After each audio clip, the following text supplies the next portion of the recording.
নমস্কার, আপনারা দেখছেন গ্রাউন্ড জিরো মিডিয়া। আর এখন যে খবরগুলোর উপর নজর রাখবো সেগুলো কিন্তু অত্যন্ত গুরুত্বপূর্ণ হতে চলেছে। 48 ঘন্টার আলটিমেটাম দিয়েছিল ককরোচ জনতা পার্টি বা সিজেপি, কিন্তু তার আগেই মাথা নোয়ালো সরকার। বড় জয় হলো ককরোচ জনতা পার্টি বা সিজেপির। আর এর মধ্যেই উত্তরপ্রদেশ নিয়ে কিন্তু বিরাট চাপে পড়লো বিজেপি।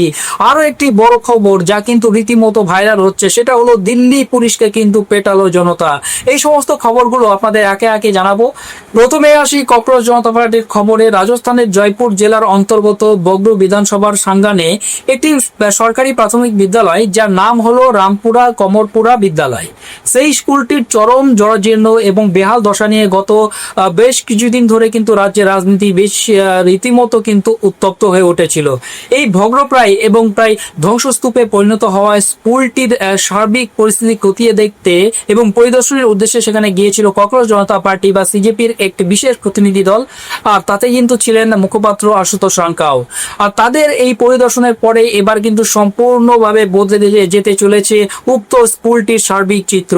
ককরোচ জনতা পার্টির তরফ থেকে এই ঘটনাটিকে একটি বড় জয় বলে ব্যাখ্যা করা হচ্ছে এবং তাদের ঐতিহাসিক জয় হিসেবে দেখা হচ্ছে। দলের শীর্ষ নেতা আশুতোষ রাঙ্কা সামাজিক যোগাযোগ মাধ্যম এক্সে একটি বিস্তারিত পোস্ট করে অত্যন্ত জোর গলায় দাবি করেছেন যে এটি ককরোচ জনতা পার্টির একটি বিশাল বড় সাফল্য। তিনি অত্যন্ত স্পষ্ট ভাষায় এবং ক্ষোভের সঙ্গে জানিয়েছেন যে রামপুরা কমরপুরার ওই স্কুলটি কার্যত একটি পশু বা মহিষের গোয়াল ঘরে পরিণত হয়েছিল এবং সেই অস্বাস্থ্যকর ও বিপজ্জনক পরিবেশে চলছিল ছোট ছোট শিশুদের পঠন পাঠন। কিন্তু তাদের দলের নিরন্তর এবং অদম্য আন্দোলনের জেরে এবার সেই স্কুলটির পুনর্নির্মাণ করা হবে বলে সরকার সিদ্ধান্ত নিয়েছে। তিনি রাজস্থানের বর্তমান মুখ্যমন্ত্রী ভজনলাল শর্মার তীব্র সমালোচনা করে বলেছেন যে এই স্কুলটি সংস্কারের কাজ সরকার চাইলে তাদের পরিদর্শনের আগে বা অনেক আগেই করতে পারত। এর জন্য গত শুক্রবার তাদের দলের কর্মীদের ওপর যে পরিকল্পিত, সমন্বিত এবং বর্বরোচিত হামলা চালানো হয়েছিল, যে ভয়াবহ হিংসা ছড়ানো হয়েছে, তার কোনো প্রয়োজনই ছিল না। আশুতোষ রাঙ্কা অত্যন্ত দৃঢ়তার সঙ্গে হুঁশিয়ারি দিয়ে বলেছেন যে যতক্ষণ না পর্যন্ত এই হিংসা ছড়ানোর নেপথ্যে থাকা আসল অপরাধীদের এবং হামলাকারীদের পুলিশ প্রশাসন অবিলম্বে গ্রেপ্তার করছে, ততক্ষণ পর্যন্ত তাদের এই তীব্র আন্দোলন কিন্তু কোনোভাবেই থামবে না। তিনি তার পোস্টে একটি ছবি শেয়ার করেছেন যেখানে স্পষ্টভাবে লেখা রয়েছে যে রামপুরা কমরপুরার এই জরাজীর্ণ বিদ্যালয় ভবনের পরিবর্তে একটি সম্পূর্ণ নতুন ও আধুনিক বিদ্যালয় ভবন নির্মাণের কাজ আগামী 1 সেপ্টেম্বর 2026 থেকে শুরু হবে এবং পুরো প্রকল্পের জন্য 18 লক্ষ টাকা খরচ করা হবে।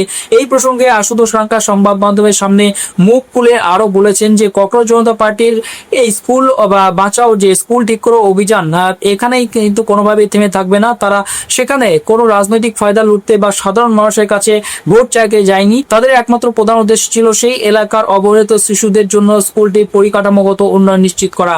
সরকার অবশেষে 1 সেপ্টেম্বর থেকে কাজ শুরুর অনুমোদন দিয়েছে, যার ফলে ওই নির্দিষ্ট স্কুলের সমস্যার টপিকটি আপাতত শেষ হয়েছে ঠিকই, কিন্তু গোটা রাজস্থান জুড়ে এখনো প্রায় 3000 সরকারি স্কুল চরম জরাজীর্ণ এবং বেহাল অবস্থায় রয়েছে। রাজ্য সরকারের যদি সত্যি সত্যি শিশুদের ভবিষ্যৎ নিয়ে সামান্য চিন্তাও থাকে, তবে তাদের উচিত এই সমস্ত বেহাল স্কুলগুলো সংস্কার করা। তিনি আরো উল্লেখ করেছেন যে মুখ্যমন্ত্রীর একটি পুরনো টুইটে এর আগে 12,000 কোটি টাকা বরাদ্দের কথা বলা হয়েছিল 5 বছরের জন্য একটি রোড ম্যাপ তৈরি করে, কিন্তু এখনো সেই 5 বছরের সময়সীমা পরিবর্তন করে 3 বছর করা হয়েছে। সিজেপি ক্রমাগত চাপের ফলেই কিন্তু সরকার নথি স্বীকার করতে বাধ্য হচ্ছে। কিন্তু সরকার যদি মনে করে যে শুধুমাত্র খবরের কাগজের একটি হেডলাইন তৈরি করে তারা একটি বিশাল দায়িত্ব থেকে অনায়াসে বেঁচে যাবে, তবে সেটা তাদের অত্যন্ত বড় ভুল ধারণা। এমনটাই কিন্তু বলেছেন আশুতোষ রাঙ্কা। তিনি সরাসরি সরকারকে চ্যালেঞ্জ ছুড়ে দিয়ে প্রশ্ন করেছেন যে গত 6 মাসে সরকার ঠিক কতগুলো স্কুল মেরামত করেছে তার সঠিক হিসাব দিক। আগামী 1 বছরে ঠিক কোন কোন স্কুল মেরামত করা হবে তার নির্দিষ্ট নামের তালিকা প্রকাশ করুক।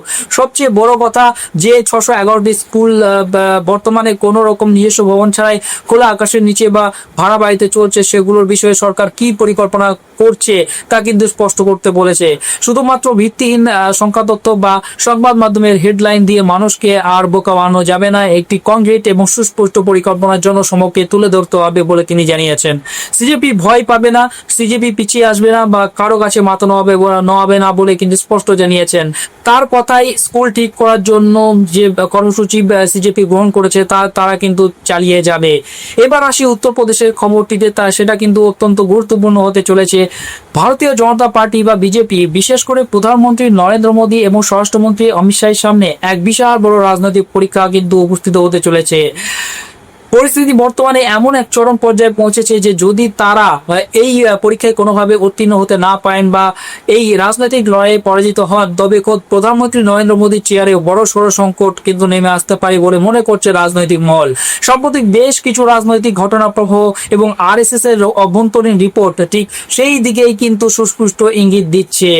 সদ্য সমাপ্ত লোকসভার বাদল অধিবেশনের 20টা দিন ভারতীয় জনতা পার্টির জন্য অত্যন্ত কঠিন এবং অস্বস্তিকর ছিল। বিরোধী দলনেতা রাহুল গান্ধী প্রায় প্রতিটি মুহূর্তে সরকার পক্ষের উপর, বিশেষ করে গুজরাট লবির উপর ব্যাপকভাবে আধিপত্য বিস্তার করেছিলেন। এর পাশাপাশি রাষ্ট্রীয় স্বয়ংসেবক সংঘ বা আরএসএস এর একটি নিজস্ব অভ্যন্তরীণ গোপন রিপোর্ট বিজেপির শীর্ষ নেতৃত্বকে রীতিমতো নাড়িয়ে দিয়েছে। আগামী মাত্র 6 মাসের মধ্যেই দেশের সবচেয়ে বড় এবং রাজনৈতিকভাবে সবচেয়ে গুরুত্বপূর্ণ রাজ্য উত্তরপ্রদেশে বিধানসভা নির্বাচন অনুষ্ঠিত হতে চলেছে। আর এই নির্বাচনে যদি নরেন্দ্র মোদী এবং অমিত শাহের রাজনৈতিক ম্যাজিক কাজ না করে এবং তারা যদি পরাজিত হন, তবে দিল্লির মসনদ পর্যন্ত কিন্তু প্রবলভাবে কেঁপে উঠতে পারে। উত্তরপ্রদেশের নির্বাচন বর্তমানে এমন এক জটিল আবর্তে আটকে গেছে যেখানে বিজেপির নিজস্ব কোর ভোটাররা ক্রমশ তাদের থেকে মুখ ফিরিয়ে নিচ্ছেন। অযোধ্যা রাম মন্দিরে চুরির বিতর্ক থেকে শুরু করে ইথানল ইস্যু সবকিছু নিয়েই দলের অন্দরে এবং বাইরে প্রবল অসন্তোষ দানা বাঁধছে। মধ্যবিত্ত সমাজ যারা মূলত বিজেপির শহুরে ভোটার, তারা আজ রাস্তায় নেমে সরকারের বিরুদ্ধে ক্ষোভ প্রকাশ করছে। এছাড়া মধ্যপ্রদেশের দাতিয়া এবং বিহারের বাকিপুরের মতো গুরুত্বপূর্ণ উপনির্বাচনে বিজেপির চরম পরাজয় প্রমাণ করছে যে তাদের নিজস্ব উচ্চবর্ণের ভোটাররা তাদের দিক থেকে ক্রমশ সরে যাচ্ছে। পরিসংখ্যান বলছে প্রায় 37% ভোটার অন্যত্র সরে গেছে, যার সরাসরি এবং ভয়াবহ প্রভাব পড়েছে বিজেপির ভোট ব্যাংকে, এমনটাই কিন্তু দাবি করা হচ্ছে। উত্তরপ্রদেশে ব্রাহ্মণ ভোটারের সংখ্যা প্রায় 9 থেকে 11%। আর এই বিপুল অংশটি যদি বিজেপির উপর ক্ষুব্ধ হয়, তবে তাদের ক্ষমতা ধরে রাখা কিন্তু প্রায় অসম্ভব হয়ে দাঁড়াবে। উন্নাও থেকে শুরু করে দেউরিয়া পর্যন্ত প্রায় 140টি বিধানসভা আসনে ব্রাহ্মণ ভোটারের একচেটিয়া আধিপত্য রয়েছে। আর এখন কিন্তু সরাসরি যোগী মোদী বিরোধী কিন্তু স্লোগান উঠছে।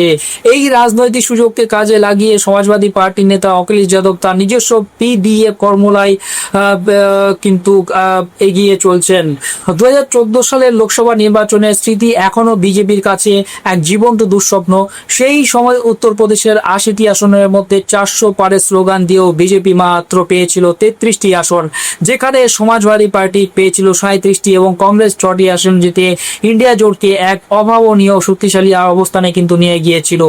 এই ভয়ঙ্কর পরিস্থিতি অনুধাবন করেই কিন্তু উত্তরপ্রদেশের মুখ্যমন্ত্রী যোগী আদিত্যনাথ তড়িঘড়ি একটি মেগা প্রকল্পে প্রস্তুতি নিচ্ছেন, যেখানে রাজ্যের মহিলাদের ব্যাংক অ্যাকাউন্টে প্রতি মাসে 1000 টাকা করে অনুদান দেওয়ার পরিকল্পনা করা হচ্ছে। এত সব সত্ত্বেও খোদ মুখ্যমন্ত্রীর গড় গোরখপুরে দাঁড়িয়ে খোদ রাজ্যপাল আনন্দীবেন প্যাটেল যেভাবে যোগী সরকারের বিরুদ্ধে সরব হয়েছেন, তা দলের অভ্যন্তরীণ কোন্দলকেই কিন্তু প্রকাশ্যে এনে দিয়েছে। বেরেলি, মুরাদাবাদ, লখনৌ, সাহারানপুর, রামপুর সর্বত্রই যেন এক অদ্ভুত রাজনৈতিক অস্থিরতা বিরাজ করছে। যদি ইভিএম টাকা বা ইডির তল্লাশি সহ সমস্ত চেষ্টা সত্ত্বেও মোদী শাহ জুটি উত্তরপ্রদেশ দখলে ব্যর্থ হন, তবে 2029 সালে লোকসভা নির্বাচন তো বটেই, এমনকি দলের অভ্যন্তরে গুজরাট লবির বিরুদ্ধে যে চাপা ক্ষোভ রয়েছে তা কিন্তু চরম আকার ধারণ করবে এবং দলের শীর্ষ নেতৃত্বের বদল প্রায় অবশ্যম্ভাবী হয়ে উঠবে বলে মনে করছে রাজনৈতিক মহল।